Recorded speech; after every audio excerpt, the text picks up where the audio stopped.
L'examen neurologique des 12 paires crâniennes. Il faut savoir qu'on a 12 paires de nerfs crâniens numérotés avec des chiffres romains de 1 à 12. Je vais les citer rapidement. On a le premier, c'est l'olfactif. 1, le 2, c'est l'optique. 3, 4 et 6, c'est les oculomoteurs. Et le 5, c'est le trijumeau. Le 7, c'est le facial. Le 8, auditif. Le 9e, c'est le glossopharyngien. Le 10e, c'est le pneumogastrique ou bien le vague. Le 11e, c'est le spinal. Et pour finir, le 12e, c'est le grand hypoglosse. Avant de commencer à étudier comment examiner ces nerfs et leurs lésions, on va quand même donner un petit aperçu sur leur émergence, c'est-à-dire leur origine. Il faut savoir que tous ces nerfs crâniens, à part le premier et le deuxième, émergent du tronc cérébral. Comme vous voyez sur ce schéma, on a le cinquième, le sixième, le septième et le huitième qui émergent de la protubérance du tronc cérébral, le troisième et le quatrième qui émergent des pédoncules du tronc cérébral, et les quatre dernières paires, 9, 10, 11 et 12, qui émergent du bulbe du tronc cérébral. Alors, donc, d'où émergent le premier et le deuxième? Puisqu'on a dit qu'ils émergent pas du tronc cérébral, d'ailleurs, vous ne les voyez pas sur ce schéma, donc d'où ils émergent? Il faut savoir que le premier et le deuxième prennent naissance directement. Le premier, il prend naissance directement des terminaisons des muqueuses nasales et le deuxième, il prend naissance directement au niveau des rétines, c'est-à-dire les nerfs optiques sont la continuité des fibres rétiniennes. Il faut savoir que c'est important de savoir ça. C'est important de savoir l'origine de ces nerfs crâniens pour s'orienter par la suite et savoir quelle partie explorer. Donc, on commence sans trop tarder par la sémiologie de ces nerfs crâniens. J'utilise comme support ce petit tableau qui résume donc parfaitement tout l'examen neurologique. Là, je vais juste vous expliquer la partie des examens des nerfs crâniens et je vais vous le mettre en barre d'infos. Malheureusement, ce n'est pas moi qui l'a fait et je ne sais pas qui l'a fait, même si j'aime bien donner les ressources. Mais là, je ne sais pas. L'essentiel, merci pour lui ou merci pour elle. En commençant trop tarder, donc par le nerf olfactif. Le nerf olfactif qui est le premier, donc si j'ai une atteinte du nerf olfactif, comment je vais l'examiner? Il faut savoir que le matériel qu'on utilise, je vais prendre différentes odeurs, soit du café, du citron, du parfum, etc. Et je demande donc au patient, je vais demander à mon patient de fermer les yeux et j'interviens narine par narine, je bouche l'une, je demande au patient qu'est-ce qu'il va sentir. Si je trouve, donc si, non, si il trouve le patient, donc il n'y a pas d'atteinte, sinon il y a un trouble du nerf olfactif, tout simplement, bien sûr en dehors du Covid ou de syndrome grippal. Donc dans ce cas, s'il y a un trouble, bien, donc si il ne trouve pas euh, l'odeur, on va dire qu'il a une anosmie. Une anosmie, c'est-à-dire une perte de l'odorat. Tout simplement, c'est tout ce qu'il faut savoir pour le nerf olfactif. On passe au deuxième nerf où on doit faire plus d'examens, c'est le nerf optique. Donc, comment je vais tester mon nerf optique? On a dit qu'il ne se situe pas au niveau du tronc cérébral, d'ailleurs comme le premier, et on a dit qu'il fait continuité à la rétine.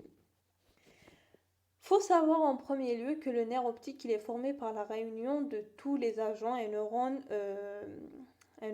optiques.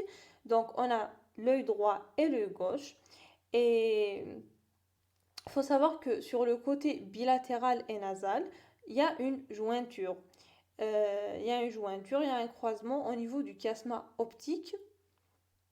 C'est pour ça que la réunion de ces deux nerfs optiques au niveau du chiasma, donc ce croisement, il faut savoir qu'il est très important. Pourquoi? Parce qu'il y a un croisement de fibres et quand on demande s'il y a un trouble visuel, on fait notre champ visuel. C'est d'ailleurs le premier examen qu'on va voir. Ce champ visuel, on doit se situer sur le niveau de la lésion. Est-ce que c'est au niveau du nerf optique, de l'œil droit, ou bien nerf optique de l'œil gauche, ou bien au niveau du chiasma du croisement? C'est-à-dire, on doit savoir, ou bien est-ce que c'est en arrière du chiasma? Donc, il faut savoir. Pour trouver cette anomalie, donc, il faut faire l'examen du champ, je vous ai dit, du champ visuel. Comment on va le faire?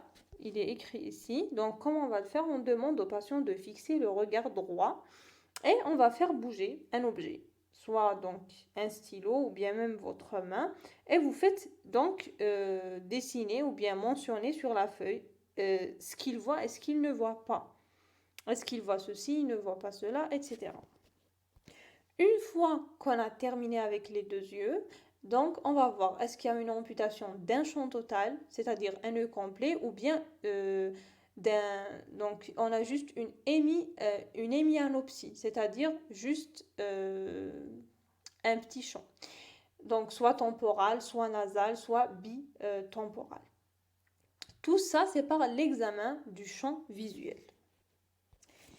Là, vous l'avez déjà fait, ce schéma. Donc, il faut savoir que ce que vous devez retenir sur ce schéma, la clé, c'est qu'il faut retenir que c'est les fibres nasales qui se croisent. Ce n'est pas les fibres temporales. C'est les fibres nasales qui se croisent, pas les fibres temporales. Après avoir fait l'examen du champ visuel, on va faire l'examen de l'acuité visuelle. C'est-à-dire, c'est le fait de lire des lettres sur un schéma. Peut-être on vous l'a fait, moi on me l'a fait à l'école. Voilà l'examen de l'acuité visuelle. Et on termine par un examen très important qui est le fond d'œil. Le fond d'œil, donc c'est quoi? Le fond d'œil, c'est quoi sa définition? C'est l'examen de la rétine par un appareil. C'est-à-dire on va faire dilater la pupille. On va faire dilater la pupille pour l'examiner, pour voir donc le nerf ophtalmique. On va voir le disque papillaire, c'est-à-dire voilà, on doit voir ce disque de coloration blanc-rosé. On va voir toutes les fibres de la rétine.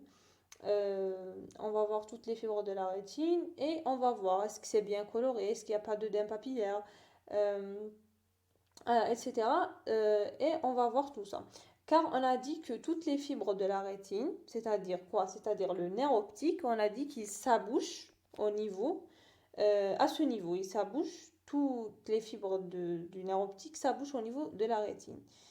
Donc, s'il y a une anomalie, une atrophie ou des vaisseaux modifiés, comme au cours de l'HTA ou du diabète, où on aura des vaisseaux modifiés, ou autre chose, autre anomalie, donc c'est-à-dire que c'est une anomalie rétinienne. Qui dit rétinienne dit le nerf optique, car elle s'abouche, le nerf optique, donc on a dit c'est une continuité des fibres rétiniennes. On a dit le nerf optique, c'est l'étendue. Donc, tout ce qui est rétinien, c'est l'étendue du nerf optique. Donc, qui dit anomalie rétinienne, dit il y a une anomalie du nerf optique. Voilà, ça c'est simplement un petit résumé pour l'examen du deuxième nerf crânien. On passe aux oculomoteurs, les nerfs oculomoteurs, le 3, le 4 et le 6. Il faut savoir que le 3, c'est le nerf oculomoteur commun. Celui-là, il va innerver le muscle droit supérieur du globe oculaire. Il va innerver le muscle droit inférieur et le muscle oblique et le muscle interne et le muscle oblique. Oui, même le muscle oblique. Il va innerver 4. Il va innerver muscle droit supérieur, inférieur, interne et oblique. C'est-à-dire quoi? C'est-à-dire s'il y a une anomalie de ces muscles, donc s'il y a une anomalie de ces muscles en dehors, bien sûr, d'une myosis, c'est-à-dire d'une atteinte musculaire du muscle lui-même, c'est-à-dire quoi? C'est-à-dire que c'est une atteinte de ce nerf 3 qui innerve ces muscles. On a le nerf 3, le nerf oculomoteur 3, ça y est, on a dit. Le quatrième, c'est le nerf pathétique. On l'appelle le nerf pathétique car il est responsable du regard pathétique, comme ça en bas. En bas et voilà, en bas. Donc, celui-là, il innerve quel muscle? Il innerve le muscle grand oblique. Grand oblique. Et le dernier, qui est donc le sixième, c'est un nerf moteur donc oculaire. Il innerve donc quoi? Il innerve le muscle donc oculaire externe. Celui-là, c'est l'oculaire externe. On a dit le troisième, il est commun. Celui-là, il est externe. Il innerve le muscle droit externe d'ailleurs. Voilà, il innerve le muscle droit externe. Et ces trois nerfs, 3, 4 et 6, ils sont responsables de tous les mouvements, donc des mouvements du globe oculaire. voilà, qui est sous la dépendance de ces nerfs. Donc tous les muscles qui entourent le globe oculaire sont innervés par les nerfs oculomoteurs 3, 4 et 6. Et il faut savoir que les mouvements de la pupille, elles sont sous la dépendance des muscles antagonistes qui sont le releveur de la paupière supérieure, qui va permettre l'ouverture de l'œil, et il est formé de deux muscles. On a donc ce muscle releveur de la paupière supérieure, il est formé de deux muscles. On a le muscle strié et le muscle lisse. Le muscle strié, c'est lui qui va permettre d'ouvrir. Il est innervé par le nerf 3. Et le muscle lisse de ce muscle releveur de la paupière, il est innervé, lui, par les fibres sympathiques. Ok. Et on a aussi le muscle auriculaire qui intervient dans la fermeture active des yeux ou bien des paupières. Celui-là, il est innervé par le septième nerf. La septième paire crânienne, c'est le nerf facial. Vous voyez combien de muscles. Donc, c'est-à-dire quoi? Quand je vais dire que le muscle auriculaire qui intervient dans la fermeture active des yeux, il est innervé par le nerf facial, c'est-à-dire quand je lui demande à mon patient de fermer les yeux, quand je lui demande, c'est-à-dire c'est une fermeture active en lui demandant, il ne ferme pas. C'est-à-dire directement il y a une atteinte du septième. Pas des oculomoteurs, pas du 3, 4, 6, mais du septième, du facial. Si j'ai donc une atteinte du releveur de la paupière, il y aura un ptosis, il y aura une chute. Ça ne s'ouvre pas. Donc il y aura une chute. D'ailleurs, cette chute, ce ptosis, il va être observé en cas de paralysie du troisième, parce que c'est lui qui est responsable de l'innervation du muscle strié du releveur de l'anus, ou bien si j'ai une anomalie du sympathique, car c'est lui qui est responsable de l'innervation du muscle lisse. Ok. Voilà, donc on a dit il y a deux nerfs qui interviennent.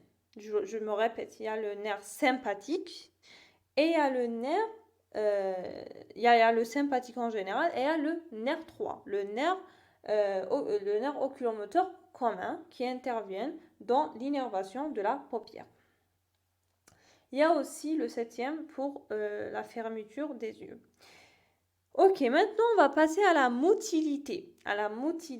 Donc de la pupille. Pour la motilité de la pupille, il faut savoir qu'on a des muscles contracteurs et dilatateurs de cette pupille, on a déjà dit, qui sont innervés par les fibres donc parasympathiques aussi. Donc ces fibres parasympathiques, elles vont cheminer avec la troisième paire crânienne, c'est-à-dire elles vont cheminer avec le nerf oculomoteur commun. Et aussi les fibres sympathiques. Donc, il faut savoir que, je vous ai dit pour la mobilité de la pupille, on a les contracteurs et les dilatateurs. Pour les dilatateurs, c'est les sympathiques. Et pour la constriction, c'est-à-dire les muscles contracteurs, c'est le parasympathique. Il faut les retenir comme ça. Aussi, dans les oculomoteurs, donc on va parler du réflexe protomoteur. Pour le réflexe protomoteur, on demande au patient, donc comment on va faire cet examen du réflexe protomoteur, on va demander au patient de regarder donc en avant. Et on rapproche une source lumineuse dans une pièce sombre. Et on va voir le myosis. C'est-à-dire quoi? On va voir les deux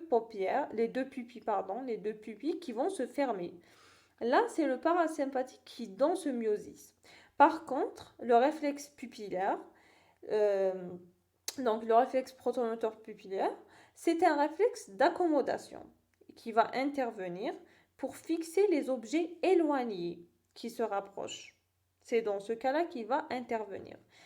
Et quand ces objets-là éloignés vont se rapprocher progressivement, donc il y a cette accommodation qui s'accompagne aussi d'un myosis. Maintenant, on pourra avoir des anomalies de ces trois nerfs de l'oculomotricité. Donc, on peut avoir une paralysie, par exemple, de la troisième paire de nerfs crâniens, c'est-à-dire l'oculomoteur commun. Comment elle va se manifester? Donc, on a dit que le troisième nerf crânien, il innervait le muscle releveur de la paupière. Donc, s'il y a une paralysie, ça va se manifester par un ptosis. On a dit aussi que la troisième paire de nerfs crâniens, elle innervait les muscles droits supérieurs, inférieurs, internes et obliques du globe oculaire. Donc, si j'ai une paralysie, donc on peut pas, le patient ne pourra pas aligner son regard. Donc, l'œil, il va fuir. C'est ce qu'on appelle le strabisme divergent. Le globe oculaire, il va fuir, il va descendre à l'extérieur. Pourquoi? Car ces muscles-là, qu'on a juste cités avant, ils sont atteints. Donc le malade, il ne pourra pas ramener son globe oculaire droit et vers la droite et le côté interne. Son regard, il est toujours à l'extérieur. Ça va aussi être donc associé à une midrase aréactive, c'est-à-dire les pupilles, elles vont être dilatées et elles ne se contractent pas à la lumière. C'est ce qu'on appelle la midriase. La midriase aréactive, c'est ça. C'est que les pupilles, elles vont être dilatées et elles ne se contractent pas à la lumière. Pourquoi? Car le troisième, on a dit qu'il participe avec le parasympathique ou bien dans le parasympathique à la contraction. Donc on a dit à la contraction de la pupille. Ok. Voilà, donc toujours, c'est de cette façon qu'on va rechercher. On a le nerf 3, il innerve des muscles, ces muscles-là. Donc quand il y a une paralysie du nerf 3, ces muscles-là, ils ne vont plus fonctionner. Donc, comment va être le regard dans ce cas? Ok, donc il n'y a plus cette motricité-là du troisième nerf. Donc, je vais rechercher ces trois signes. Donc, on a trois signes à rechercher. Le strabisme divergent, la midriase, euh, le regard donc, qui fuit. Donc, c'est ce qu'on devrait rechercher dans ce cas. Donc, on a l'optosis, c'est le premier signe. Le strabisme divergent, c'est le deuxième signe à rechercher.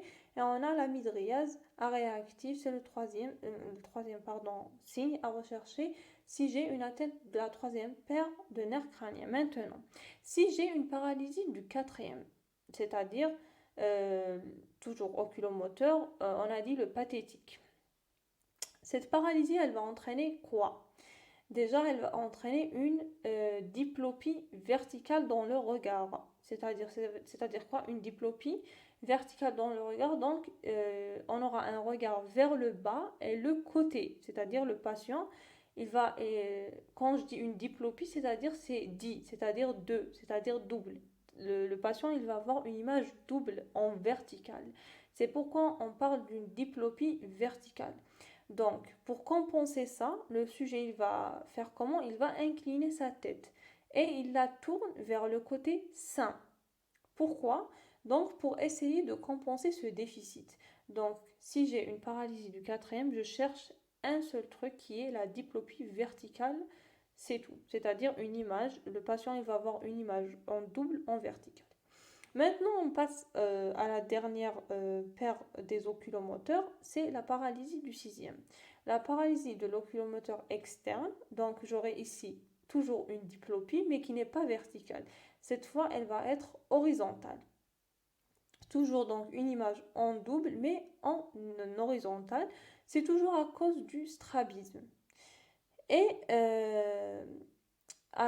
j'aurai deux choses. J'aurai donc la diplopie horizontale et un strabisme qui va être cette fois-ci convergent. On a dit quand c'est le troisième nerf qui est atteint, j'aurai un strabisme divergent. Là, donc, voilà, donc le regard, il va fuir, l'œil, il va fuir quand c'est le 3, et là, l'œil, il va pas fuir. Il va être, le sujet, il ne pourra pas arranger son regard. C'est pourquoi on dit que ici, le strabisme, il va être convergent et non pas divergent, comme c'est le cas lors on a une paralysie du 3. Donc, quand c'est ici, il va être convergent.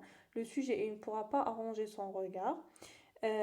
Pourquoi? Parce que ces muscles externes, ils ne travaillent plus. Donc, ils sont relâchés. Le globe oculaire va donc tomber vers l'intérieur. Il ne pourra pas être relevé par ces muscles externes. Très bien. Pour la paralysie du sympathique,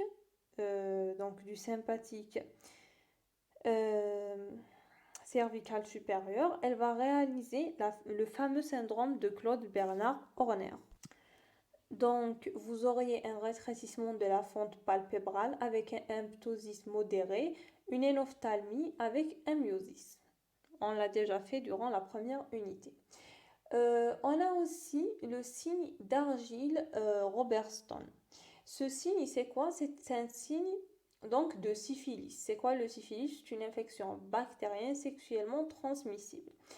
Donc, c'est quoi ce signe-là d'Argyll Robertson? C'est un signe de syphilis nerveux qui peut donc se manifester par une abolition bilatérale complète du photomoteur, du réflexe photomoteur. Donc, il n'y a pas de réaction ptosis quand on rapproche notre source lumineuse. C'est ça. Quand je dis abolition bilatérale complète du réflexe photomoteur, c'est-à-dire il n'y a pas de réaction ptosis quand on rapproche notre source lumineuse. Aussi, mais dans ce cas, le réflexe d'accommodation il va être conservé on aura aussi une inégalité et une irrégularité pupillaire. Même si, donc, même si c'est-à-dire quoi? Quand je dis irrégularité et inégalité pupillaire, c'est-à-dire une pupille, elle va réagir, mais une autre, elle ne va pas réagir. C'est comme ça. C'est ce signe d'Argyll Robertson où vous aurez donc trois trucs. L'abolition bilatérale complète du photomoteur, du réflexe photomoteur, conservation de l'accommodation, du réflexe d'accommodation et l'inégalité et l'irrégularité pupillaire. Voilà, c'est tout pour les oculomoteurs. Maintenant, on va passer à la cinquième paire crânienne qui est le trijumeau. On sait que le trijumeau, c'est un nerf mixte moteur en même temps sensitif. On sait que la branche motrice est responsable des mouvements de la mâchoire. Elle va innerver les muscles striés de la mâchoire, les muscles masséters, temporales et ptérygoïdiens. Donc là, pour examiner donc, cette branche motrice du nerf trijumeau, on va demander au patient de serrer avec ses dents un abaisse-langue et on tire dessus. Après, on va palper les muscles. On va voir qu'il y a une contraction musculaire. Donc, voilà. Et il faut savoir que le muscle ptérygoïdien, il aide à déplacer la mâchoire. Qu'est-ce qu'il fait ce muscle ptérygoïdien? Il va aider à déplacer la mâchoire en avant et vers le côté opposé. C'est les mouvements de la mâchoire. On demande ici au patient de déplacer contre résistance vers le côté opposé pour examiner le muscle ptérygoïdien. Pour la branche sensitive de notre nerf trijumeau, celle-ci elle est responsable de l'innervation de la face. Et ces trois branches, on a la première branche qui est la branche ophtalmique, on a la deuxième branche qui est la branche maxillaire supérieure, on a la troisième branche qui est la branche maxillaire inférieure. Il faut savoir que la branche ophtalmique, la première, elle est responsable de la sensibilité des téguments de la peau, de la partie du cuir chevelu, du front, de la paupière supérieure, de la racine du nez et de la sensibilité du globe oculaire. Donc, c'est les fibres afférentes et des fosses aussi nasales. Donc, c'est la partie supérieure pour la branche ophtalmique. Pour la deuxième branche, qui est donc la branche maxillaire supérieure, c'est là, donc c'est pour la sensibilité cutanéo-muqueuse, au niveau de la paupière inférieure, des pommettes, des ailes du nez, de la gencive et des dents maxillaires donc supérieures. Pour la troisième et la dernière branche sensitive, c'est pour l'innervation sensitive de la région temporale, de la joue, du menton, de la lèvre inférieure, de la gencive et des dents maxillaires inférieures tout simplement.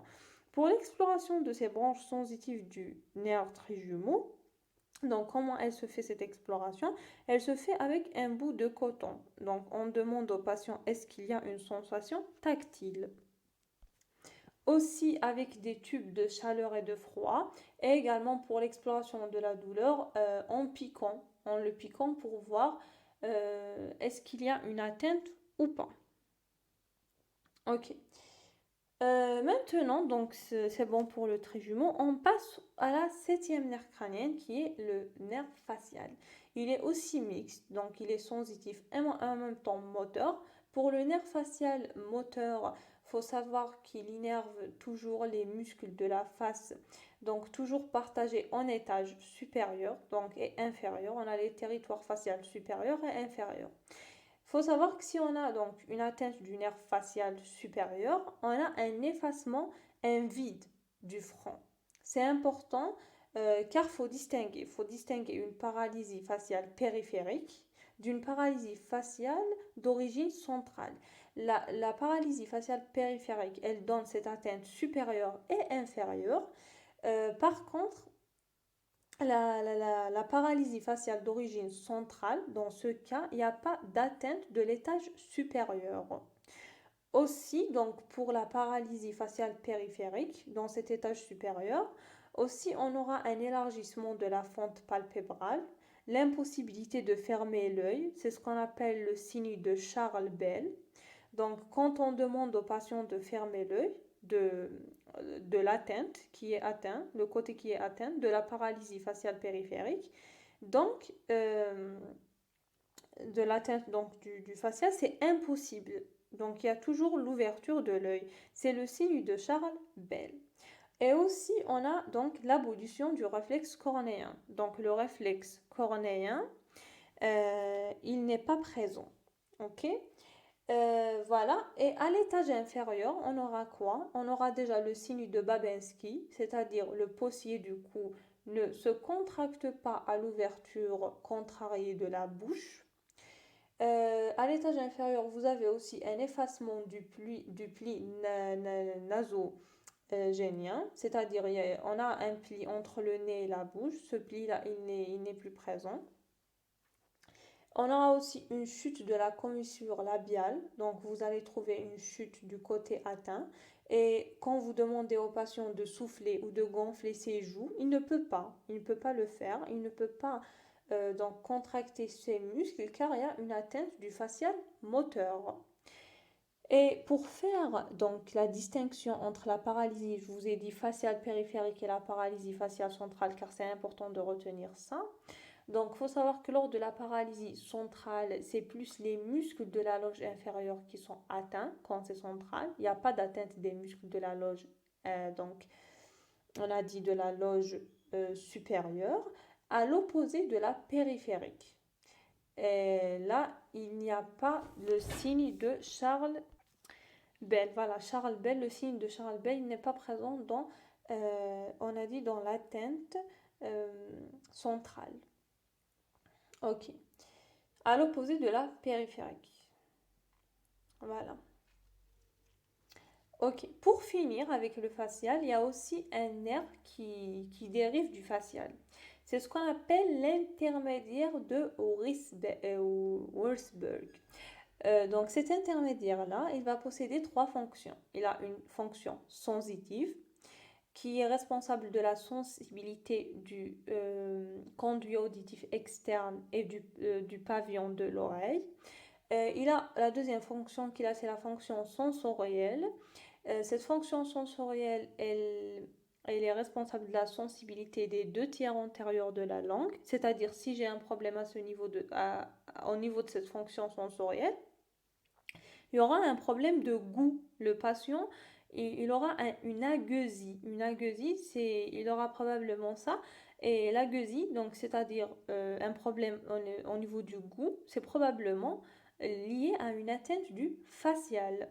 Et la troisième fonction de cet intermédiaire de Wurzburg, c'est la fonction sécrétoire. On a dit donc pour la fonction sécrétoire, c'est le parasympathique qui va cheminer dans cet intermédiaire du facial, donc qui va innerver les glandes salivaires lacrymales et sous-maxillaires et aussi les sublinguales, donc les glandes sublinguales. Donc en cas de paralysie de cette fonction sécrétoire, on aura donc un patient ici qui va apporter avec lui quand il va consulter une sécheresse buccale. Vous voyez, donc il y a des signes qui vont vous orienter. Pour ces dernières de paires crâniennes qui restent, on a donc pour l'auditif, le huitième, donc l'examen physique qu'on va faire, on va d'abord faire la voix chuchotée. Le malade il va être placé de profil. On va obturer une oreille, puis l'autre, lui chuchoter donc un chiffre, un mot dans l'autre oreille et lui demander de le répéter. Il faut qu'il soit, c'est un examen comparatif bilatéral pour les deux oreilles. Avec le diapason, il y a deux épreuves que vous avez déjà fait en deuxième année. On a l'épreuve de Weber et l'épreuve de Riney. On va juste les dire rapidement. On a l'épreuve de Weber. On va placer le diapason en vibration sur la ligne médiane du crâne et le front. Et là, on va voir la perception localisée au milieu ou également des deux côtés. Et l'épreuve de Riney, donc faut expliquer déjà comment cela va se dérouler au malade, puis on va appliquer le pied du diapason en vibration sur la mastoïde, et on va demander au patient de lever la main lorsque la perception des vibrations s'arrête. À ce moment, il faut placer le diapason devant le pavillon. Donc quand ça s'arrête, on va placer le diapason devant le pavillon de l'oreille et on va demander aussi au patient s'il perçoit les vibrations à nouveau. Et dans ce cas, s'il perçoit, c'est Riney positif. Donc pour toutes ces épreuves, je vais vous mettre un site très important à voir. Et ce site-là, vous allez avoir des petites vidéos où vous allez voir toutes ces épreuves-là en vidéo. Ça va être plus facile à retenir. Pour le neuvième, pour la neuvième paire de nerfs crâniens, c'est-à-dire le glossopharyngien, donc on va faire le réflexe nauséeux, c'est-à-dire on va demander au malade de boire une gorgée d'eau et on va inspecter sa déglutition. À la recherche soit d'une gêne, donc voilà, et on va voir la sensibilité de l'amygdale, du pharynx et du voile, et aussi la gustation dans le tiers postérieur de la langue, car on a dit dans les deux tiers antérieurs de la langue, c'était le nerf facial, et là, dans le tiers postérieur de la langue, c'est le nerf glossopharyngien qui est responsable de l'innervation. Pour le dixième, le pneumogastrique ou bien le vague qui est très connu, donc on va utiliser une lampe de poche et on va écouter déjà la voix du patient, bitonale au niveau du larynx, nasonné au niveau du voile. On va demander au patient d'ouvrir la bouche et on va apprécier la symétrie du voile, l'emplacement de la luette. Et on va lui demander de dire ah pour apprécier la paroi postérieure du pharynx. Ok. Maintenant pour les deux derniers, on a donc pour le spinal, le 11e, on va voir donc déjà on sait que le 11e il va innerver le trapèze, le sternocléidomastoïdien pour les muscles et aussi le rotateur. Donc pour le trapèze, on va demander au malade de soulever les épaules contre une résistance. Pour le sternocléidomastoïdien, on va demander au malade de tourner la tête alternativement vers un côté puis vers l'autre contre une résistance appliquée au niveau du menton. Et pour le rotateur, on va donc faire une contraction du muscle droit lors de la rotation vers la gauche et inversement. Inversement, c'est-à-dire pour le rotateur de la tête, on va aussi faire examiner la contraction du muscle gauche lors de la rotation vers la droite. C'est ça. Et pour le dernier, c'est-à-dire la 12e paire crânienne, c'est-à-dire le grand hypoglosse, on va demander au malade d'ouvrir la bouche, on va inspecter la langue. Alors, donc voilà, qu'elle repose sur le plancher en recherchant une atrophie, des fasciculations, etc. On va lui demander de tirer la langue et on va rechercher à l'inspection une atrophie, asymétrie, déviation latérale, toutes les anomalies. Et on va demander au patient de pousser la langue contre la face interne de chaque joue en palpant l'extérieur pour apprécier la force de sa langue. Parce que donc le grand hypoglosse, il est responsable de l'innervation de la langue. Voilà, c'est la fin de cette vidéo. Comme je vous ai dit, n'hésitez pas à regarder dans la barre d'infos. Je vais vous mettre le résumé et aussi le site qui est hyper important.